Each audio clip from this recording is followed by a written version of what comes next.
Surely the presence is in this place. That's kind of, I don't know. Did you ever stop and think there is no place you could possibly ever be in your whole life, in a cave, flying an airplane, where the present isn't with you?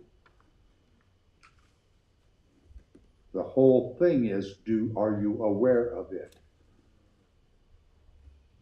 Do you acknowledge that the presence of Spirit, of God, of love, of grace is with you, in you, and around you all the time? There's no time, no place in this life experience where the presence of Spirit is not with you and within you. May we contemplate that today, all day, and so it is.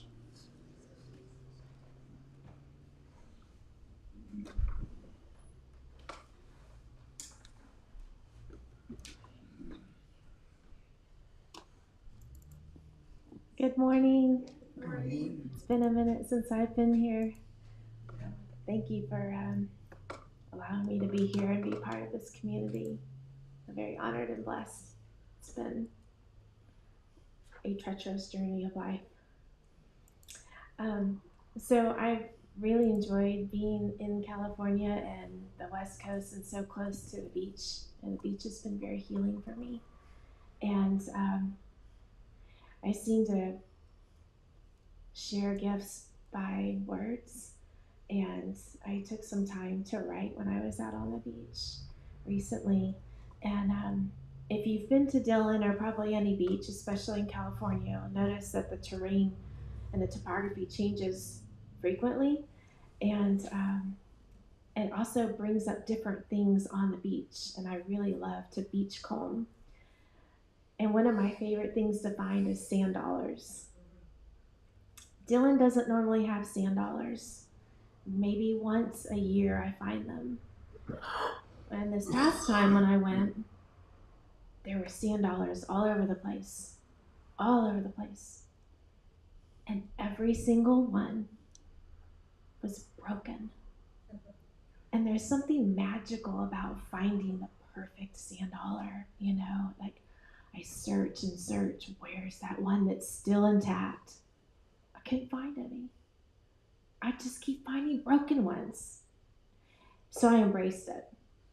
And I wrote something that I wanted to share called The Broken Sand Dollar.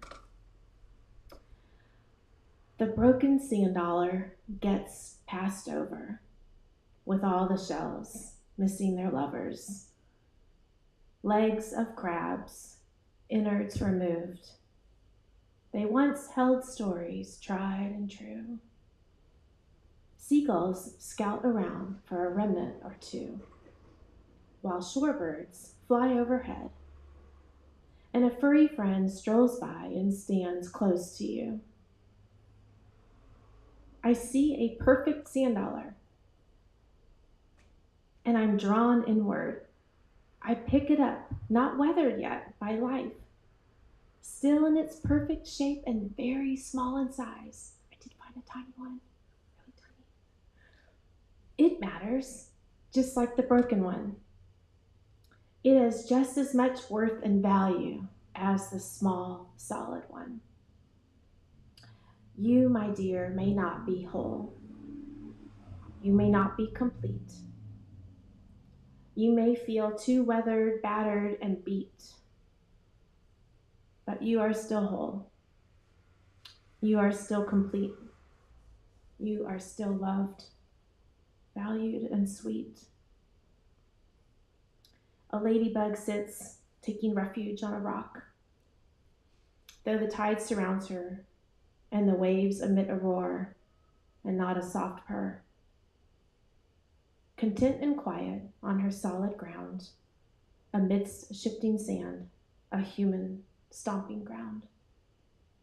I walk up further, farther from the waves, finding more unique shells and other remains of stories, of life.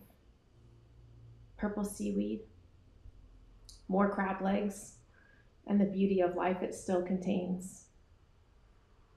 There is beauty in ashes, beauty in remains, beauty in death, and beauty in stains. So remember, you are worthy. Remember you're valued. Remember you're loved, like the broken sand dollar. I have some pieces in the back and a copy of it if you're interested. And it's funny, when I got home and I dumped out my pocket, the perfect one was gone. All I have is the broken ones. Thank you.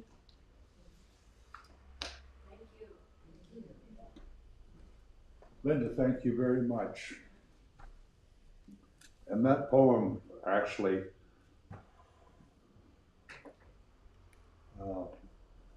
was the beginning basis for my talk today.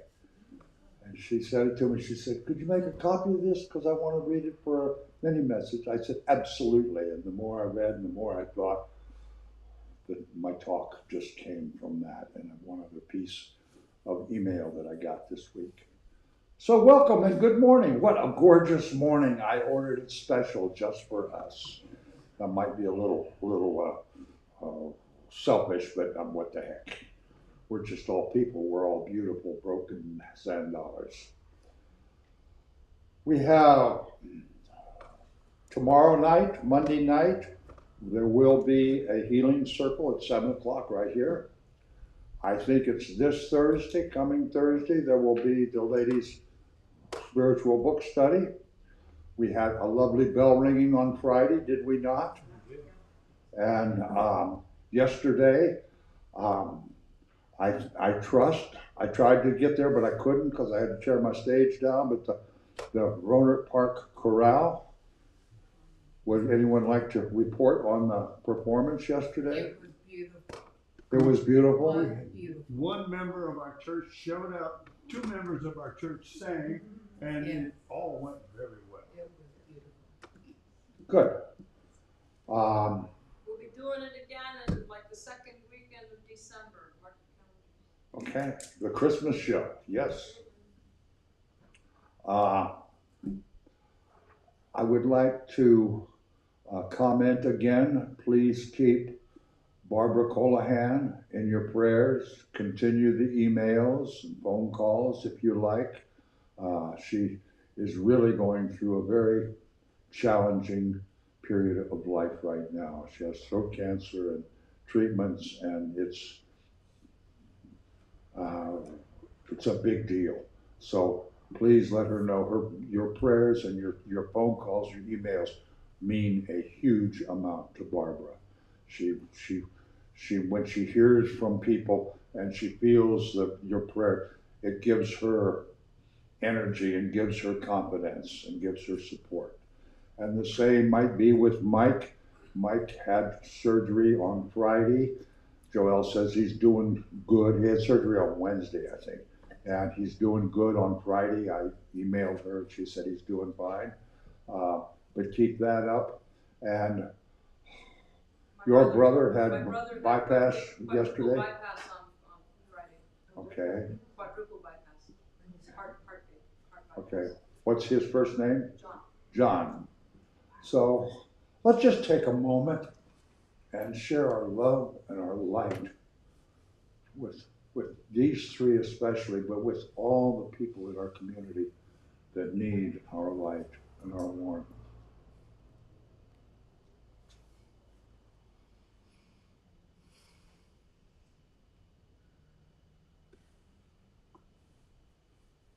In the highest good, we send our light and our love. And so it is. On the 29th, we will be having the cabaret, gas money. I passed out a few flyers this morning. If anybody's got one, maybe put one on the back table. Young people, they are just amazing. They're 17, 18, and 19 years old. They're amazing young bands. So hope you can come to that and let everybody know. They've been a featured lead band at like the Apple Blossom Festival where they're getting paid good money. So for us to have them is really a gift. Yeah. There are other things going on. I'll ask the board. The board is getting together to do a little walkthrough and maybe a little bit of work next Saturday morning at 9 o'clock. If anybody'd like to come and have some support, maybe pulling some weeds or cutting and hacking on a few bushes or trees or whatever. Next Saturday, I think the weather's going to be gorgeous. Window cleaning. Yeah, there's a lot of window cleaning. There's a lot of window cleaning could be done.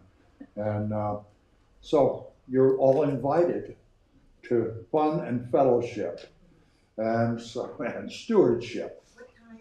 9 o'clock or whenever you get here. Might even be donuts and coffee. I'm pretty sure there will be. We just have to have donuts. The sustenance that gives and keeps on giving. I'm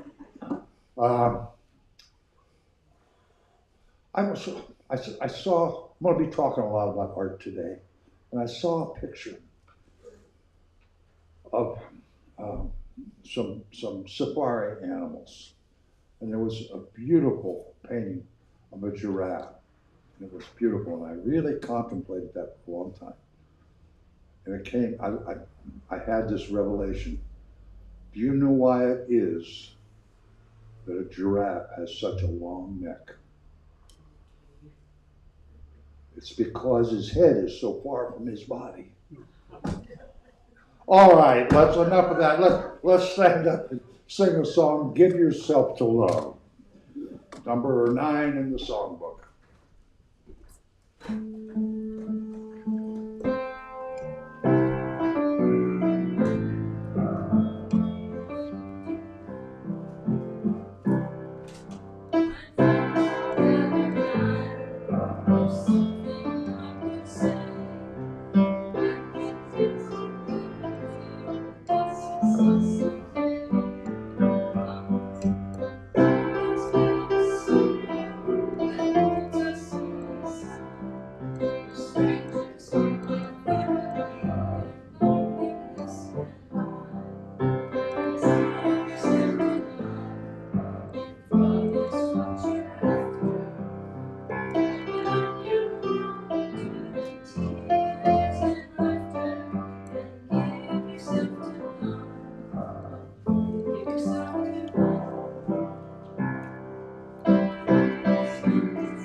have that wonderful pleasure, honor, and opportunity to greet each other in the traditional Church of the Old Fashioned.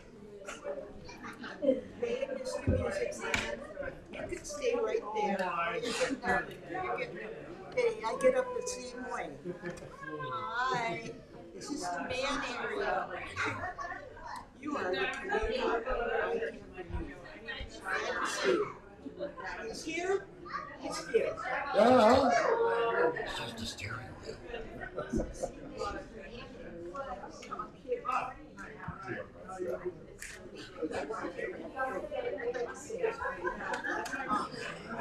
Why?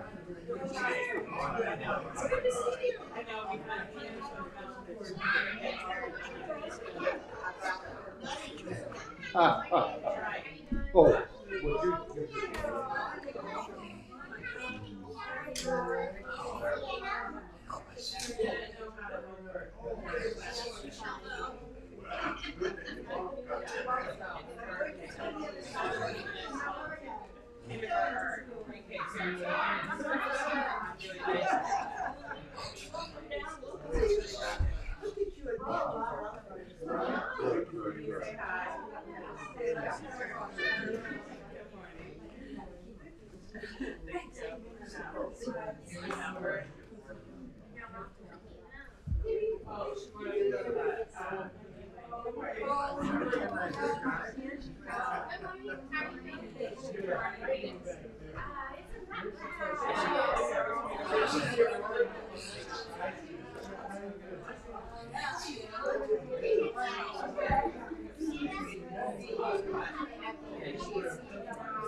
Well, I am so happy to see Taylor here this morning.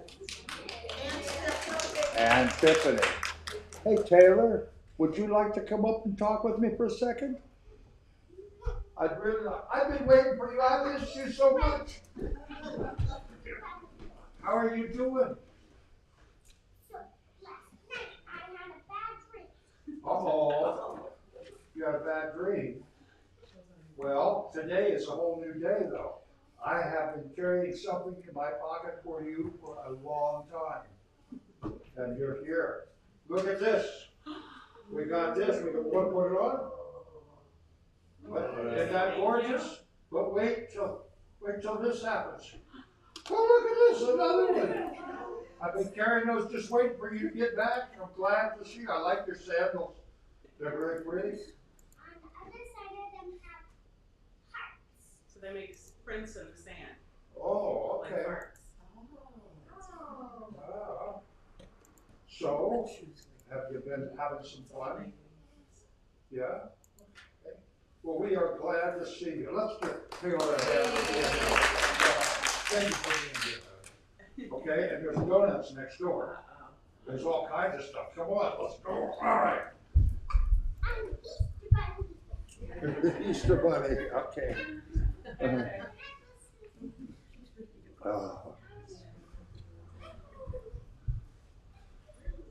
I want to talk a little bit about our abundance and what we are, what we stand for. Last week I spoke about talking about sharing our ideas, putting ideas in the suggestion box in the back, about things that we might try to expand this thing we call our what is it called? Unseen? No, or Consciousness? unconditional welcome. And I spoke last week about so many people in our society, mostly soldiers, but other people who undergo hideous ordeals, kind of lose that connection with their humanity. They will lose their ability to tie into their divine within. And how can we, there's so many people in our community, the veterans advocacy organizations work very hard to help veterans with PTSD and all other different things. But there are other people in our community, and I would ask that together we think about it and talk about it. And what can we do to expand our unconditional welcome?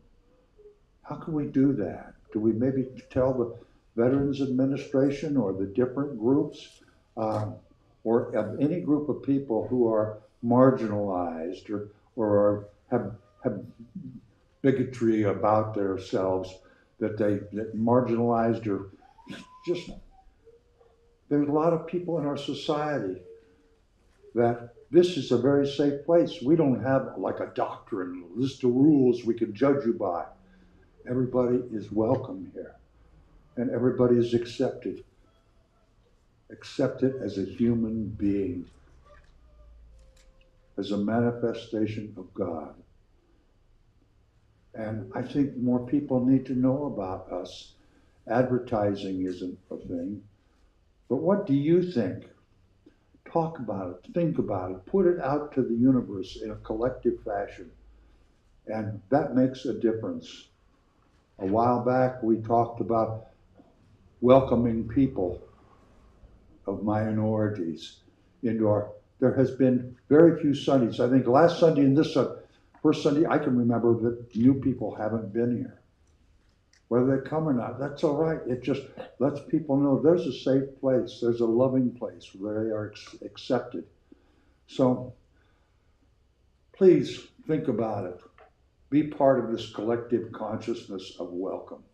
If you have suggestions or want to write something down, and I'm going to put it in that suggestion box there on the table in the foyer.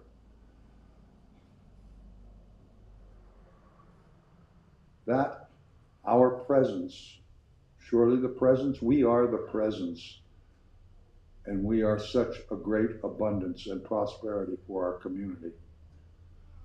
And let's not forget that, like Linda's poem this morning.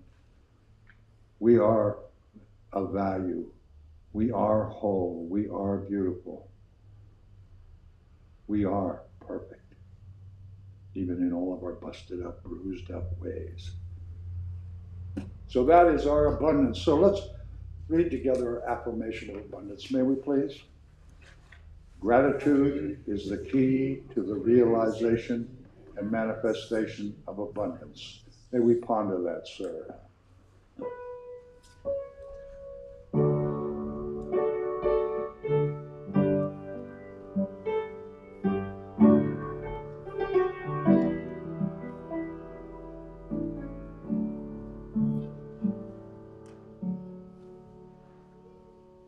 Thank you, Wayne.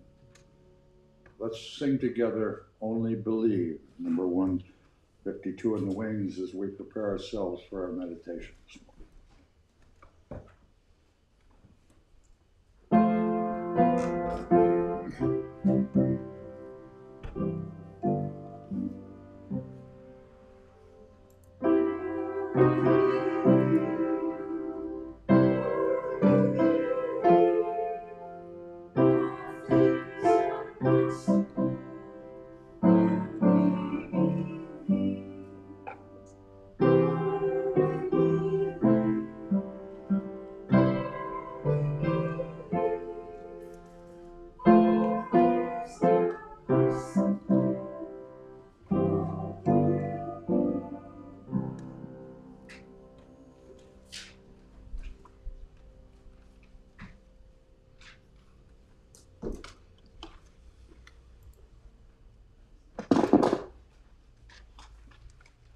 Last year, Sabrena shared an old Celtic blessing, and I'd like to read it before meditation. May the blessing of light be on you, light without and light within. May the blessed sunshine shine upon you and warm your heart till it glows like a great peat fire, so that the stranger may come and warm himself at it as well as a friend. So using this blessing, I'd like to begin the meditation with these words from the first line. May the blessing of light be on you, light within and light without. Using this blessing as the inspiration, let's silence ourselves, take slow, deep breaths, and envision a light growing and glowing inside your chest. At first it is very tiny, but with each breath it expands. It expands throughout the rest of your body. Feel it flow to your legs, feet, arms, hands, neck, and head. The darkness of struggles or concern, actually any thoughts, can dissipate in your brightness. Allow this temporary freedom from thought. With each breath your flame grows. Find a quiet warmth. Feel the blessing for yourself and for others. So let's begin with slow, deep breaths.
as we begin to close down, remember you are the pulse of light, in and out. Surround yourself now with its protection and its love. And so it is.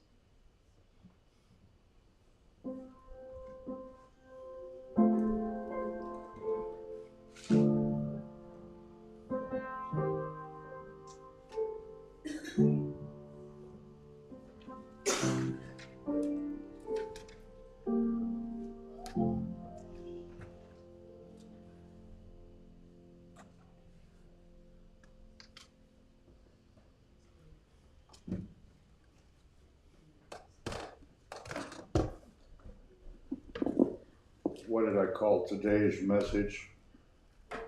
How's the view in your world? When you get up in the morning and look out, what are you thinking? What's it look like to you? I hope it's a world you can smile on, where you can see some light, where you can think about your friends, where you can think about this community that we have.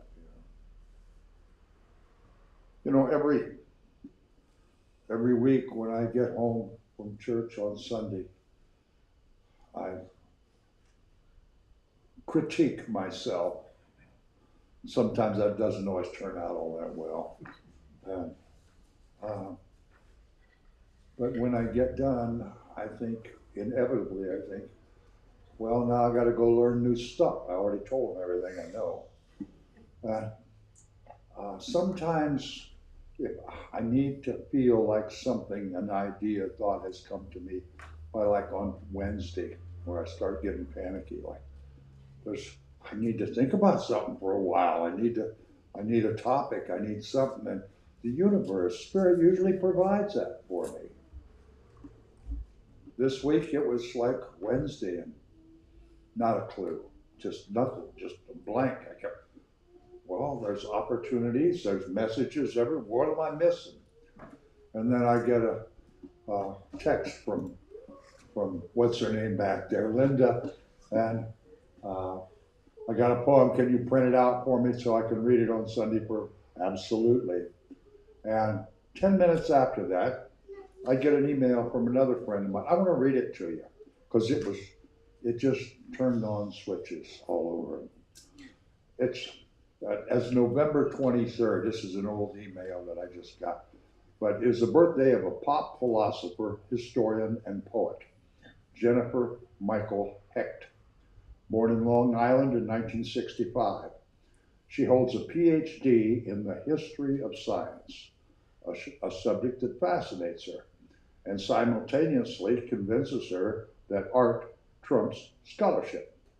She inhabits each world, teaching, studying, and publishing both poetry and historic analytical nonfiction, but ultimately pledges allegiance, she says, to poetry. If you look at a testimony of love from 2,000 years ago, it can still exactly speak to you, whereas medical advice from 100 years ago is ridiculous. She said in an interview with the Center for Love Inquiry, and so as a historian, I write poetry. I'm profoundly committed to the art as the answer, indeed. I don't put science really as the way I get to my answers. It's just helpful. It's poetry that I look to. It's the clatter of recognition.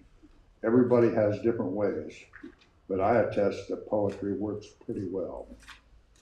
She was speaking on a topic on her latest book called The Happiness Myth, the historical antidote to what isn't working, in which she argues that happiness is a phenomenon influenced far more by culture than what we think as scientific fact. And she writes, we think our version of happy life as more like physics, like pop songs. We expect the people of the next century to agree with our basic tenets. For instance, that broccoli is good for a happy life and that opium is bad. But they won't. The future won't look at it that way. Our rules for living are more like the history of pop songs. They make their weird sense only to the people in each given period of time. They aren't true. And to go back when I was reading that part about medical history, 120 years ago, they were having people drink mercury to treat syphilis. Well, if the disease didn't kill you, the cure actually certainly would. And isn't it strange? But Rumi could write back in 1400 about love, or Socrates could write about society and loving and living, and it's truth.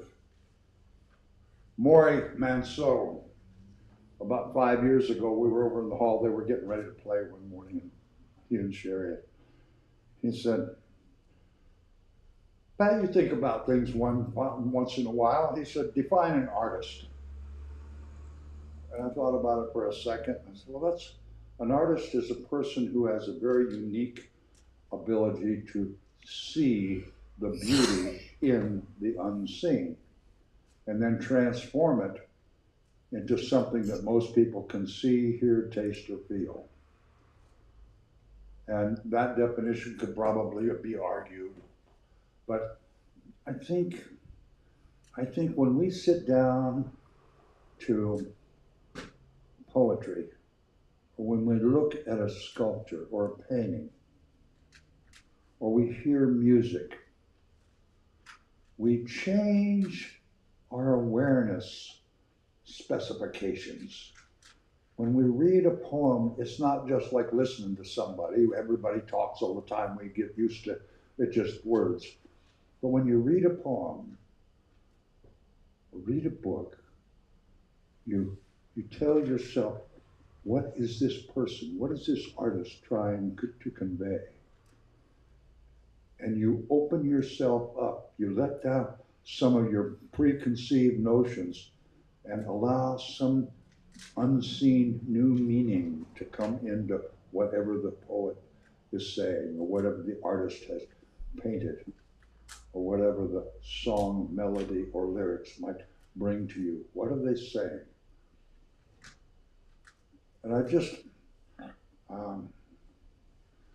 that's one of the beautiful things I like about our cabaret, is because that music, whether you understand the lyrics or whether it's your type of music, but when you hear live music, something happens. You ingest it differently than you ingest what I might be saying this morning, than what your conversation is with your friend. And art is very, very special, and I think it's something that delves into the unseen dimensions, the not normal. We call it metaphysical, beyond the physical.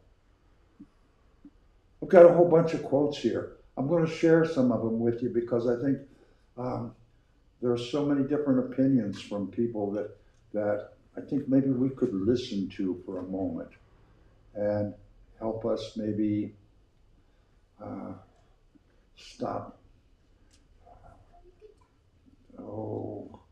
lay down some of the guard that we have up.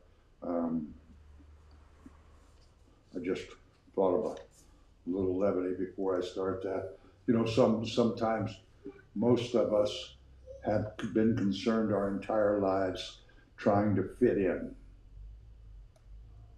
Well, actually, you need to know that some people, and maybe you're one of those some people, were born to stand out, not to fit in, to be uniquely different. There's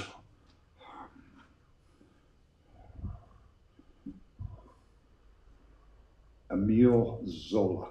I don't know who that person is, but it's an author of some sort.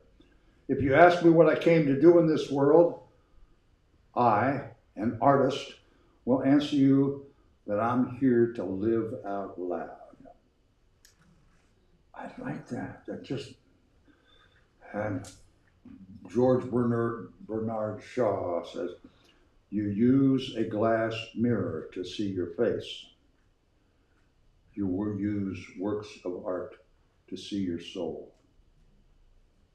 Kelly's sitting there. Kelly's got several books of poetry published, and she's just nodding her head, yeah. Brenda writes poetry. Linda writes poetry. I'm sure some others of you paint. Kelly paints. Others of you paint and do different types of art, do music.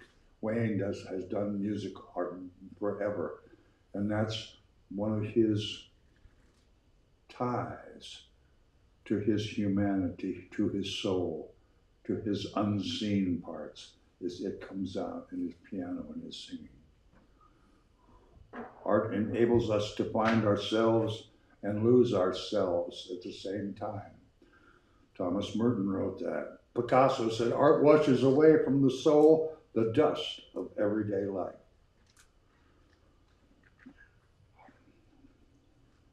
If you could say it in words, there would be no reason to paint. Edward Hopper wrote that.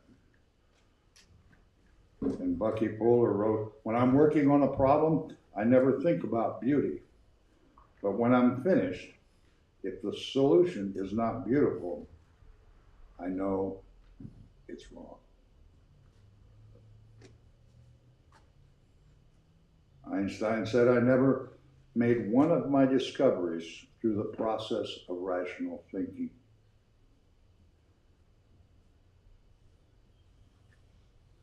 The aim of art is to represent not the outward appearance of things, but their inward importance and significance.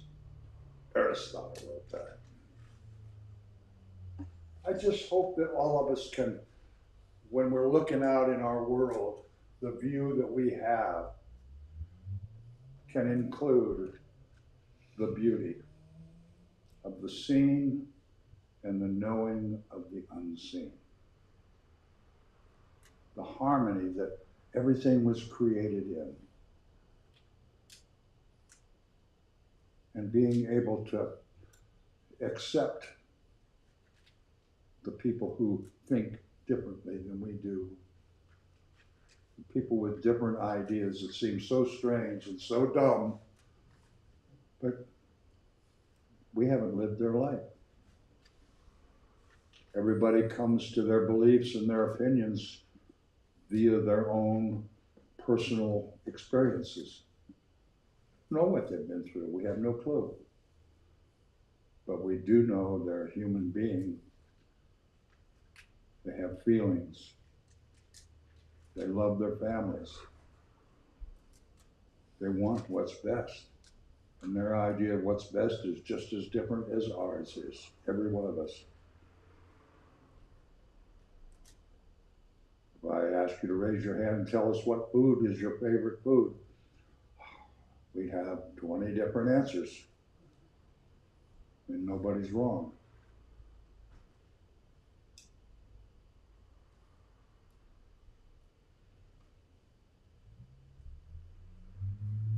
This family that we are all part of, being part of it, listening to different people's opinions, watching people, feeling their love and respect over the last 24 years has significantly changed my life. And I'm kind of believing that your experience here has had a positive influence on your lives as well. Just being here with each other. We're going to sing What a Wonderful World in a moment, and you don't have to move yet, Wayne. I want to read something, and I'd like you to, this was a poem that was written on the wedding card of the two young ladies, Caitlin and Ash, who got married here a few weeks ago. And it was such a beautiful little poem, but it was very similar to Linda's poem to this morning, and I'd like to share it with you. There are days we live as if death were nowhere in the background. From joy to joy to joy. From wing to wing. From blossom to blossom. To impossible blossom. To sweet impossible blossom. When you start looking for the beauty and the joy, and when that's what you're looking for, that's what you will find. And when you see the blossom, then you'll see a more beautiful blossom. And then you'll see an awesome experience of beauty. And your life can be that way. I promise you. My life can be that way. If that's what I'm looking for. And I'm no different than anybody sitting here.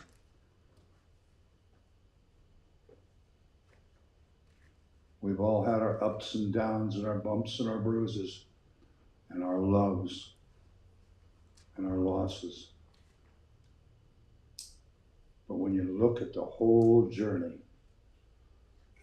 nobody has had a journey like Wayne, or like Sabrena, or like Ward, or like Kelly. Every journey is different. It's unique. When you add it all up, all of us could write wonderful novels of our lives. And to think we have the privilege to experience every facet of emotion, every type of relationship, and see everything in whatever level of beauty we are able to see in. It's truly a wonderful world that we live in. Wayne, you can move now, and we will play that song.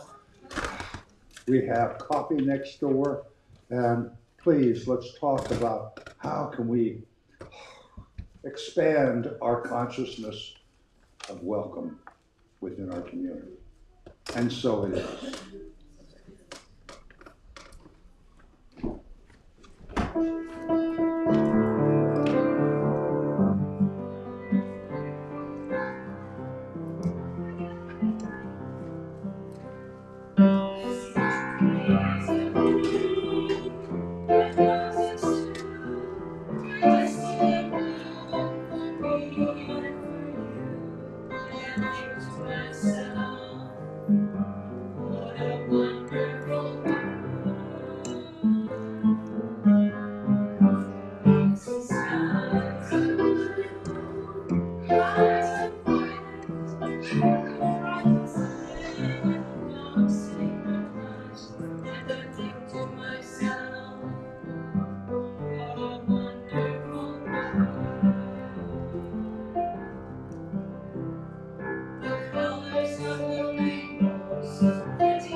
you.